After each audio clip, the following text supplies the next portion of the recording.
He didn't, the original sin aspect of it, didn't think it was valid. It could not be valid from my perspective because we're the image and likeness of God, and God couldn't make mistakes. So I considered that, but from my perspective, if I would utilize choice as my reason for sin, then I am simply choosing not to be the image and likeness of God, which is then, a fallacy in itself, because I'm making a deliberate choice of something that I know to be a denial of my true nature, according to the scriptures, to be the image and likeness of God. Mm-hmm. So I pushed the point of the image and likeness of God. I studied more and more. I did a lot of reading. I went to various circle development groups, meditation groups. I started investigating psychics to find out if there is anything valuable or valid about it. I had my father-in-law as a deep trance medium. He could do bilocation. He could indicate events that would happen later on by reading, by simply sitting it here and bringing the event forward to himself as if time would be folded, and then say what will happen. And to such a degree that 50% of the times it did happen. 50% of the times it didn't. So that confused me a little bit, because why didn't it? What was fascinating about the deep trance medium was that there was a doorkeeper. The doorkeeper was always the one that would speak first and that would allow the others through. So it was very clear that there was some form of discipline. And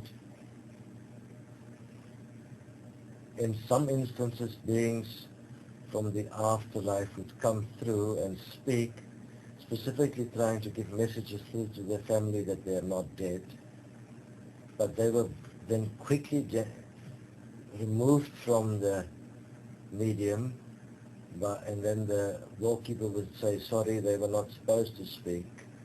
They're supposed to stand in line and wait their chance, but they never got a chance to speak. At that stage, I was obviously already reading a lot of the channelings from angels, archangels, the Michael teachings. I studied many of the various teachings, Ramallah, Seth, all kinds of, and I found a lot of things in there that made sense. Read the Palladian agenda, and all the meantime looking at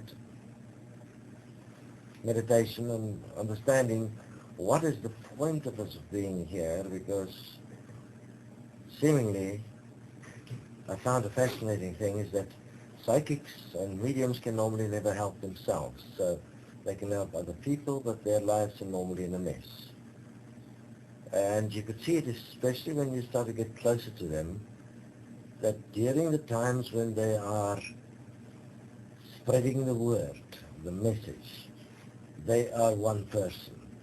The moment that is no longer what they are doing, they would become immediately just a normal person with normal shit, gossiping and doing all the stuff that would be seen as normal human social behavior, which was a contradiction to the message they were giving, which was, I found that very curious, because it is as if they were living two lives. To me that didn't make sense, because you either live something or you don't. But what was very clear for me at that stage is that obviously I interpreted it that God is testing us in multiple ways, and that in essence it is about our intent in our actions. I had a fortunate experience after studying as that I became a policeman. 4.5 years I was in the police force, trained in crowd control. I was a fraud detective, and I saw something there that was quite disheartening. I studied law, and I realized during my time in the police that there was no law, that there was no protection to the average man in any way whatsoever, and that there are people that are deliberately virtually evil. Now, how did that realization just creep up on you? Was it a gradual process? It was gradually as I was working with people, and I had always a notion I would discuss things with even the criminal to understand their behavior, their reason why. And mostly they were either addicted to drugs, or they are greedy, they want a lot of money, or they're in financial trouble. Violence mostly came from alcohol, which was the experience while I was in the police in terms of the cases we were dealing with.